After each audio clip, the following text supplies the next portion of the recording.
অহংকারের পরিণতি। এক ভিক্ষুক, দুই স্বামী আর আল্লাহর অদ্ভুত বিচার। এক যুবক খুব ধুমধাম করে বিয়ে করল। নতুন সংসার, নতুন স্বপ্ন, সব কিছুতেই আনন্দের ছোঁয়া। বিয়ের পর প্রথম দিনেই স্বামী স্ত্রী একসাথে খেতে বসেছে। ঘর ভরে আছে সুখের আবেশে। ঠিক এমন সময় দরজায় কড়া নাড়ার শব্দ। দরজা খুলতেই দেখা গেল এক অসহায় ভিক্ষুক দাঁড়িয়ে আছে। তার চোখে ক্ষুধার কষ্ট, কণ্ঠে অনুনয়।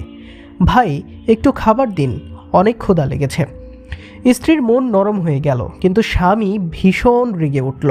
সে ভিক্ষুকটিকে অকথ্য ভাষায় গালমন্দ করল, অপমান করল এবং তাড়িয়ে দিল। অসহায় ভিক্ষুক চুপচাপ চলে গেল, চোখে অপমানের জল নিয়ে সময় গড়াতে লাগলো। কিছুদিন পর স্বামী স্ত্রীর মধ্যে ছোটখাটো বিষয় নিয়ে ঝগড়া শুরু হলো। সেই ঝগড়া একসময় বড় রূপ নিল। ভালোবাসার জায়গায় জন্ম নিল অহংকার ও রাগ। অবশেষে তাদের সংসার ভেঙে গেল। স্বামী স্ত্রীকে তালাক দিয়ে দিল।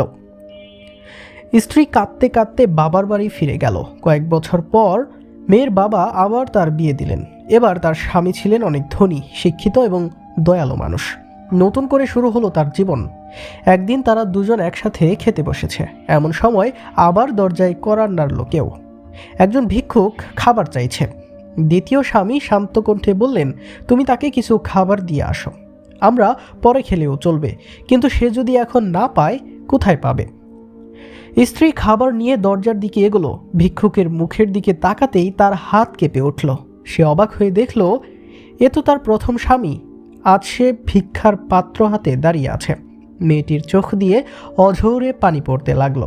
ফিরে এসে সে তার বর্তমান স্বামীকে সব ঘটনা খুলে বলল। সব শুনে দ্বিতীয় স্বামীও নীরবে চোখ মুছলেন।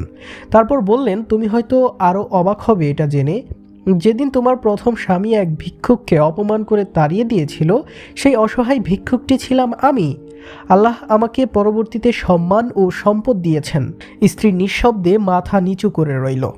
শিক্ষা: আল্লাহ চাইলে মুহূর্তের মধ্যেই গরিবকে ধনী আর ধনীকে গরিব বানিয়ে দিতে পারেন। তাই সম্পদ, বাড়ি, গাড়ি বা ক্ষমতা নিয়ে কখনো অহংকার করা উচিত নয়। মানুষের সাথে সদয় আচরণই প্রকৃত মর্যাদার পরিচয়।